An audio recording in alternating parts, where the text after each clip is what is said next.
भगवान विष्णु लक्ष्मी जी को बताते हैं निर्वस्त्र स्नान करने वालों के साथ क्या होता है। एक बार भगवान श्री विष्णु माता लक्ष्मी के साथ हरिद्वार में घूम रहे थे।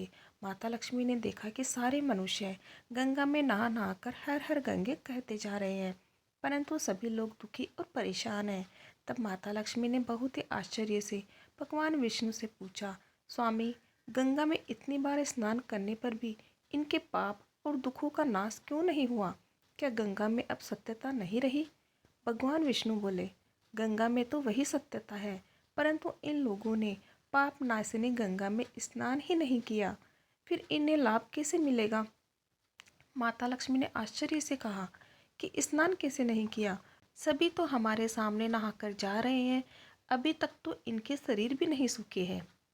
भगवान विष्णु ने कहा, यह लोग तो केवल जल में डुबकी लगाकर ही आ रहे हैं, तुम्हें मैं कल इसका रहस्य समझाऊंगा।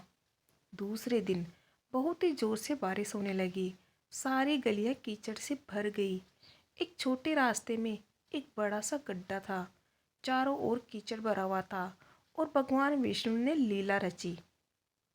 विष्णु जी एक बुढ़े आदमी का रूप धारण करके उस गड्ढे में गिर गए।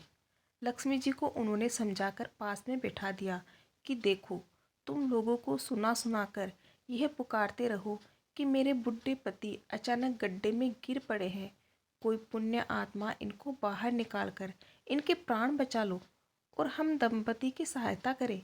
और भगवान विष्णु ने यह भी समझा दिया कि जब कोई व्यक्ति गड्ढे में से मुझे बाहर निकालने को तैयार हो, तब इतना और कह देना कि मेरे पति सर्वथा निष्पाप है, इन्हें वही व्यक्ति छुए जो खुद भी निष्पाप हो।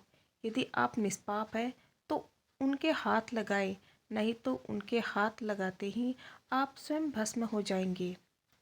लक्ष्मी जी गड्ढे के किनारे बैठ गई और आने जाने वालों को सुना सुनाकर भगवान विष्णु की सिखाई हुई बात कहने लगी। गंगा में नहाकर लोगों के झुंड आ रहे थे और सुंदर युवती को यूं बैठी देखकर कुछ लोगों के मन में पाप आया और कुछ लोगों को धर्म का भय हुआ और कुछ लोग कानून से डरे और कुछ लोगों ने तो लक्ष्मी जी को यह भी कह दिया कि मरने दे इस बुढ़े को, क्यों इसके लिए रोती है। और कुछ दयालु और चरित्रवान पुरुषों ने उस युवती के पति को बाहर निकालना चाहा, परंतु लक्ष्मी जी के वचन सुनकर वह भी रुक गए। उन्होंने सोचा कि हम गंगा में नहाकर आए हैं तो क्या हुआ, पापी तो हैं ही, कहीं हम सहायता करते समय भस्म ना हो जाए। उनके पास कई व्यक्ति आए परंतु किसी का साहस नहीं हुआ। सैकड़ों आए और सैकड़ों ने पूछा और चले गए। संध्या का समय हो चला। तब थोड़ी देर बाद एक नौजवान युवक हाथ में एक लोटा लिए हुए हर हर गंगे कहता हुआ आया। लक्ष्मी जी ने उसे भी वही बात कही। उस युवक का हृदय करुणा से भर आया और उसने भगवान विष्णु को बाहर निकालने की तैयारी की। लक्ष्मी जी ने उसे रोककर कहा कि भाई, यदि तुम निष्पाप नहीं हो तो मेरे पति को छूते ही तुम भस्म हो जाओगे। उसने उस समय बिना किसी संकोच किए हुए लक्ष्मी जी से कहा, माता, मेरे निष्पाप होने में तुम्हें संदेह क्यों हो रहा है? देखते नहीं, मैं अभी गंगा नहाकर आया हूँ। गंगा में नहाने के बाद भी क्या पाप रहते हैं? मैं अभी तुम्हारे पति को बाहर निकालता हूँ। युवक ने लपक कर उस बुढ़े आदमी को ऊपर उठा लिया। भगवान विष्णु और माता लक्ष्मी ने उसे अधिकारी समझकर अपना असली रूप प्रकट कर दर्शन देकर निहाल किया। भगवान विष्णु ने माता लक्ष्मी से कहा कि इतने सारे लोगों में से केवल बस इस एक आदमी ने ही गंगा स्नान किया है। इस दृष्टांत के अनुसार जो लोग बिना श्रद्धा विश्वास से गंगा स्नान करते हैं उन्हें वास्तविक फल प्राप्त नहीं होता, परंतु इसका मतलब यह नहीं है कि गंगा स्नान व्यर्थ जाता है। गंगा स्नान का बहुत पुण्य भी है। इसके बाद भगवान विष्णु ने माता लक्ष्मी से कहा, अब मैं आपको वह बड़ी बातें बताता हूँ। जो भी मनुष्य इन 12 बातों को नहाते समय ध्यान रखता है वह कभी भी दुखी नहीं रहता है। उसके घर में लक्ष्मी का वास होता है उसके घर में अपार संपत्ति आती है।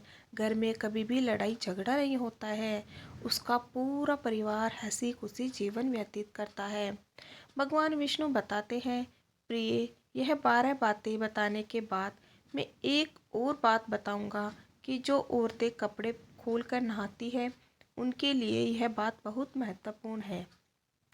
देवी, आप इस बात को बहुत ही ध्यान लगाकर सुनना। तभी भगवान विष्णु अपनी बातें सुनाने लगते हैं। भगवान विष्णु कहते हैं, स्नान करने से शरीर निरोगी रहता है और मन प्रसन्न रहता है। नहाने से चेहरे की चमक और शारीरिक आकर्षण में भी बढ़ोतरी होती है।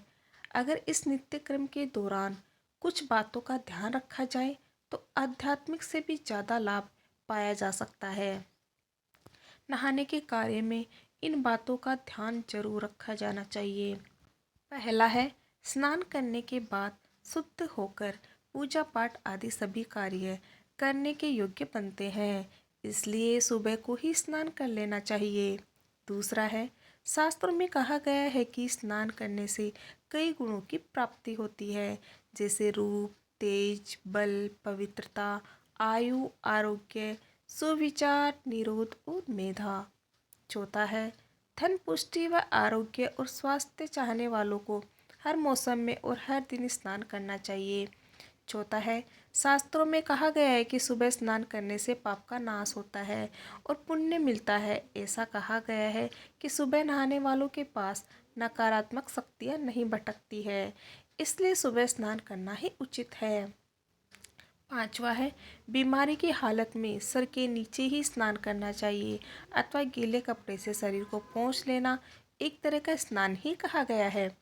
छठा है, सुबह की लालिमा जाने से पहले ही स्नान करना श्रेष्ठ माना गया है। सातवां है, तेल लगाकर और शरीर को मल मल कर नदी में नहाना मना है। इसकी जगह नदी के बाहर निकलकर तट पर ही शरीर साफ करके नदी में डुबकी लगाना उचित है। जिन घाटों पर कपड़े धोने जाते हैं वहाँ का जल अपवित्र माना गया है, इसलिए वहाँ से कुछ दूर हटकर ही नहाना चाहिए। नौवां है, नदी में 11 या 21 डुबकियाँ लगाना शुभ बताया गया है। 10वां है, पवित्र नदियों में कपड़े निचोड़ने की मनाही है। नदी में किसी भी तरह की गंदगी नहीं बहानी चाहिए। 11वां है, नल की तुलना में झरने का पानी, झरने के पानी से ज़्यादा नदी का पानी, नदी के पानी से ज़्यादा किसी तीर्थ का पानी, तीर्थ के पानी से कहीं गंगा जल अधिक श्रेष्ठ माना गया है। 12वां है, गंगा माता का कथन है कि स्नान करते वक्त कोई चाहे जहाँ भी मेरा स्मरण करेगा मैं वहाँ के जल में आ जाऊंगी। इसके बाद भगवान विष्णु ने कहा, अब मैं आपको औरतों के बारे में बताता हूँ। जो औरतें कपड़े खोलकर स्नान करती है, हिंदू धर्मशास्त्रों में हर एक चीज़ के लिए कुछ नियम बनाए गए हैं। कभी भी बिना कपड़ों के यानी कि निर्वस्त्र स्नान नहीं करना चाहिए। अगर हम पुरानी कथाओं की बात करें तो निर्वस्त्र स्नान करने की मनाही का एक सबसे बड़ा कारण भगवान कृष्ण के समय से जुड़ा हुआ है। पुरानी कथाओं के अनुसार एक बार जब गोपियाँ सरोवर में स्नान कर रही थी और वह निर्वस्त्र थी, उस समय बाल कृष्ण ने गोपियों के सभी वस्त्र छुपा लिए। तब गोपियों ने अपने वस्त्र वापस लेने की प्रार्थना की। तब भगवान श्री कृष्ण ने उन्हें समझाया कि कहीं भी बिना वस्त्र धारण किए स्नान नहीं करना चाहिए, इससे जल के देवता वरुण का अपमान होता है। इसलिए आपको निर्वस्त्र होकर स्नान करने की मनाही की जाती है।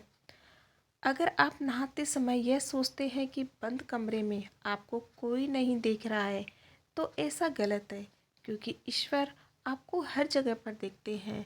निर्वस्त्र स्नान करने से आपको पाप लगता है और आर्थिक एवं शारीरिक नुकसान पहुंच सकता है।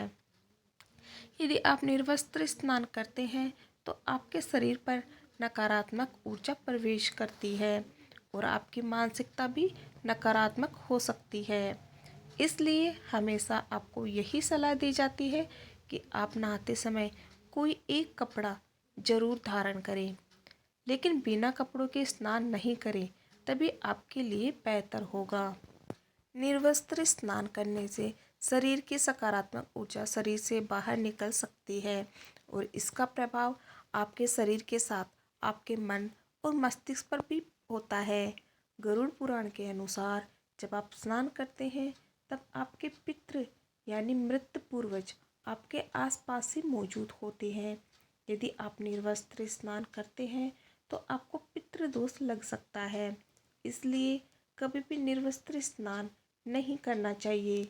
शास्त्रों में ऐसी मान्यता है कि यदि कोई निर्वस्त्र स्नान करता है तो माता लक्ष्मी उससे रूठ सकती है। इससे आपकी कुंडली में धन हानि के योग बन सकते हैं और आपकी आर्थिक स्थिति खराब हो सकती है। इसी कारण से आपको निर्वस्त्र स्नान न करने की सलाह दी जाती है और शास्त्रों में भी इस बात की मनाही है। वीडियो अच्छा लगे तो लाइक शेयर सब्सक्राइब जरूर कीजिएगा और कमेंट्स में जय श्री राम जरूर लिखिएगा। Okay, thank you everyone.